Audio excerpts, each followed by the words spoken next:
Good morning once again. The American Ambassador Kim, Japanese Ambassador Haneda-san, ladies and gentlemen, let me welcome you to this conference. It is brute coincidence that there was an earthquake 2 days ago. We're not that good a planner.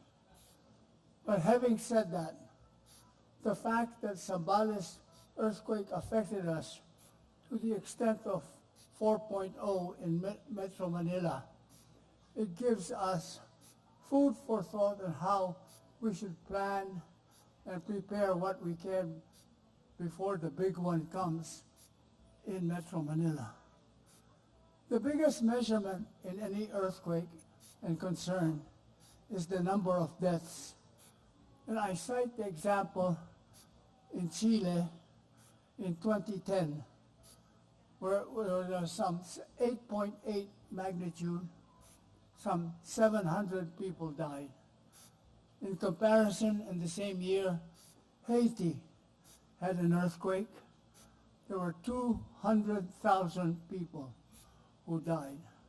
I'm not trying to make it, I'm just trying to make a point that there is a certain certainty that when you think of construction, preventive measurements, and particularly construction technology, it makes eminent sense if you want to prepare for an earthquake. So in that context, I would suggest that we are pleased to invite foreigners from foreign expert scientists from Japan, Chinese Taipei, the United States, Indonesia, and I believe Singapore. And we can share experiences with them together with Dr. Renes Solidum of PhilVox and the Undersecretary of DOST.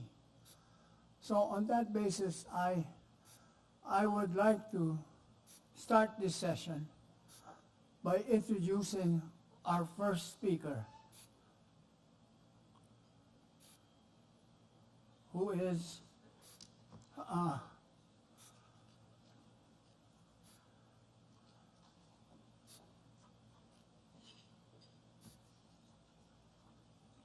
it's a big secret.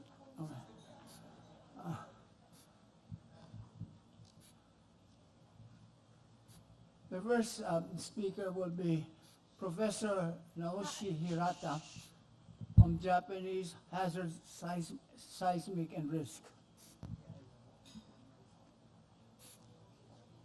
Huh? Oh yeah. Before that, I apologize. Old age catches up with me. I knew exactly what the procedure would be.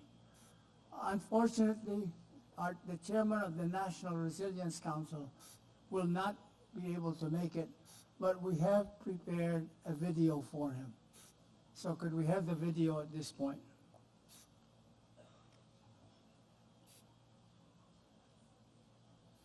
In northern and central Luzon.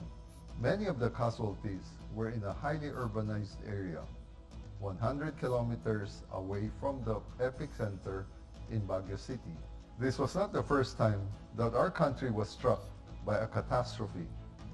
Earthquakes, liquefactions, and tsunami are a major part of our country's history. Today's conference begins a critical conversation between many decision makers and stakeholders involved in reducing risk and engineering resilience to seismic hazards in our megacities. It was driven by the main concern for the survival of the estimated 25 million people in the socio-economic and political centers in Greater or Mega Manila, and the importance of sharing knowledge and learning from the expertise and experience of our neighbors. While the private sector can do its share in designing plans and building defensively to prevent and mitigate the catastrophic impacts of an earthquake, we can only achieve resilience if we collaborate with government, academe, international partners, and our communities themselves. This is the principal mission of the National Resilience Council. And we thank Carlos P. Romulo Foundation for their extraordinary role of convening the Council and pursuing and supporting all of its partnerships. I'm Hans C., co-chair of the National Resilience Council. On behalf of our partners and colleagues, I thank all of you who have joined us in our effort to secure our future against disaster risk. Most especially, our Filipino experts and those from Japan, the United States, Chinese Taipei, Indonesia, and Singapore. Your role in making us understand risk is at the core of evidence-based risk governance. We look forward to collaborating with all of you on plotting a new course towards national resilience.